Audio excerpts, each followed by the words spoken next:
Lu Lamba, Majborough, Lossy Mouth, Narciso Has, all short, all respected, but 4 weeks before Cheltenham. Are we looking at bankers or vulnerable favourites? Let's take a proper look.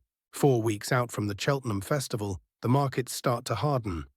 The casual money hasn't fully arrived yet, preview nights haven't peaked, narratives are still forming. This is usually the point where prices look solid. But history tells us something important. Every year, at least one short-priced favourite doesn't justify the market confidence. So the question isn't whether these horses are talented. It's whether the races around them are strong enough or deep enough to justify their prices. Let's go race by race. Lulamba. 11-8 for the Arkle. The market is making a very clear statement. And to be fair, there's substance behind it. He's a genuine graded performer. He's already shown he belongs at this level. The engine is obvious. And his jumping has looked sharp and professional.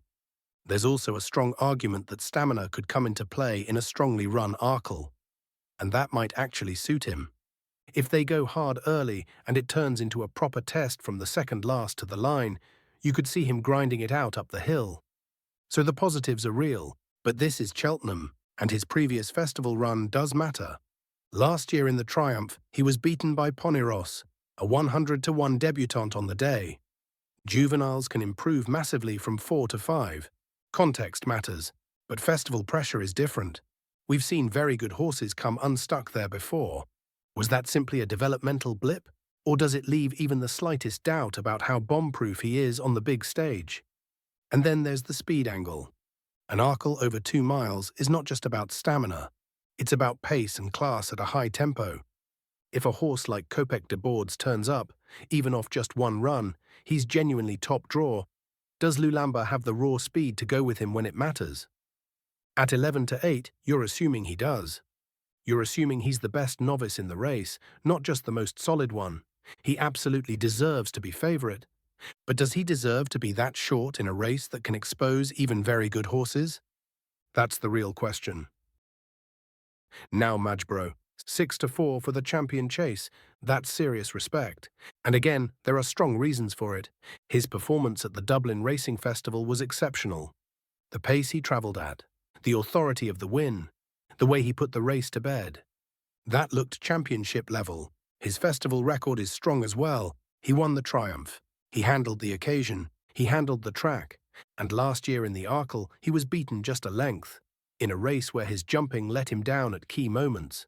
Even with those mistakes, he was right there at the line, so the raw ability is unquestionable.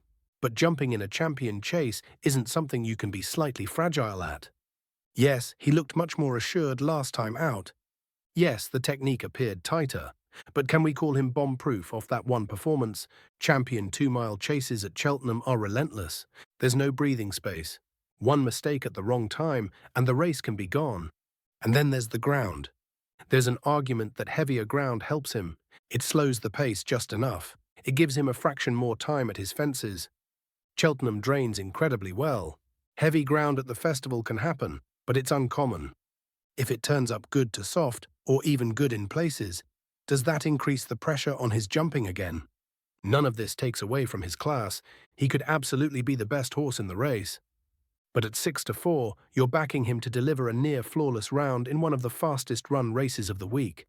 That's the level of certainty the price demands. Now Lossiemouth, evens for the mare's hurdle. On ratings, she is clearly the best mare in the race. There's no debate there. At her peak, she sets the standard comfortably. And it's fair to say she's better at 2 miles 4 than she is at 2 miles. The intermediate trip allows her stride to come into play. It reduces the emphasis on pure speed. So from an ability and trip perspective, you can see why she's evens. But we do have to address her most recent run. She looked rather flat when beaten by brighter days ahead. There may be reasons for that. It could have been tactics. It could have been speed. But visually, she didn't have the same spark we associate with her at her very best. When a horse is priced at evens, even a slight dip becomes relevant. That said, her festival record is outstanding. She won the Triumph. She's won the mare's hurdle twice.